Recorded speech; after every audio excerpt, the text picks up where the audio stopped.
All right, so putting this together on a picture. So again, we're starting here with a normal curve. And again, we're going to start in the center of that curve with the mean, mu. And then we're going to add 3 standard deviations to the right and subtract 3 standard deviations to the left to create some intervals for us. And again, our empirical rule tells us that if we go 1 standard deviation away from the mean on either side, so that's this shaded area here. So that shaded area is 0.68. We get 68% of the data within 1 standard deviation. Now, if we go 2 standard deviations away, so we're going to add some more area to the 68% we already had. Okay, now we get 95%. And if we go 3 standard deviations away, we get 99.7%. Now be careful, there's still some area left over in each end.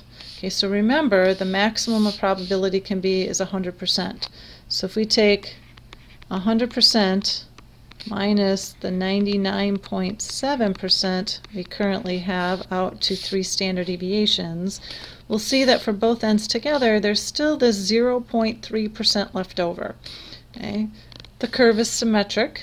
Okay, so because of symmetry, you can divide this equally between both ends. So if we take 0.3 and divide that by 2, we get 0.15% in each tail beyond the mu give and take 3 standard deviations.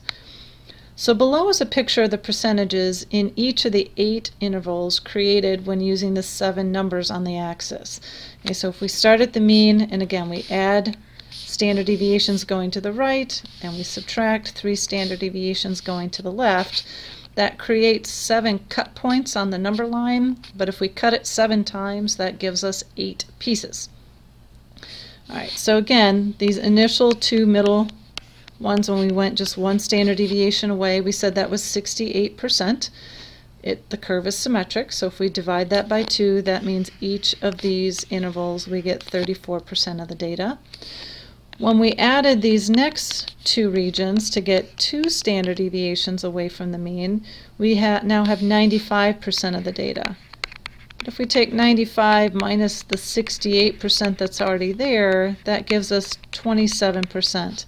And again, that gets split equally between the 2 tails, or 2 sides, not tails, 2 sides. So that's why each side gets 13.5%. Okay. Now when we go 3 standard deviations away, we get 99.7% of the data. But again, these other 4 regions already contain 95% of the data, so that means we gained an additional 4.7%, which again, because the curve is symmetric, we're going to split that equally into 2 pieces of 2.35%. Okay, so that's where these numbers come from. 2.35%. Okay. And then these last numbers we computed up above. So again, finally out in the extreme tails we have 0.15%.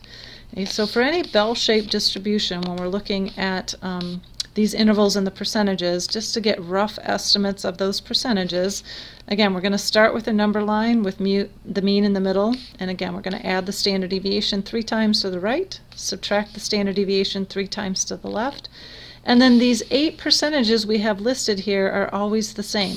So 0.15%, 2.35%, 13.5%, 34%, and then those same percentages in reverse order for the symmetry, 34%, 13.5%, 2.35%, and 0.15%. Okay, the only thing that will change from one problem to another are the actual values of mu and sigma that go down on the axis, but the percentages don't change. So again, the empirical rule is just an approximation and only gives us information if we have endpoints of an interval that are exactly 1, 2, or 3 standard deviations away from the mean. What if you want to find the probability for x values that are not exactly 1, 2, or 3 standard deviations away from the mean? And that's going to be a question that we'll answer in the next section using technology.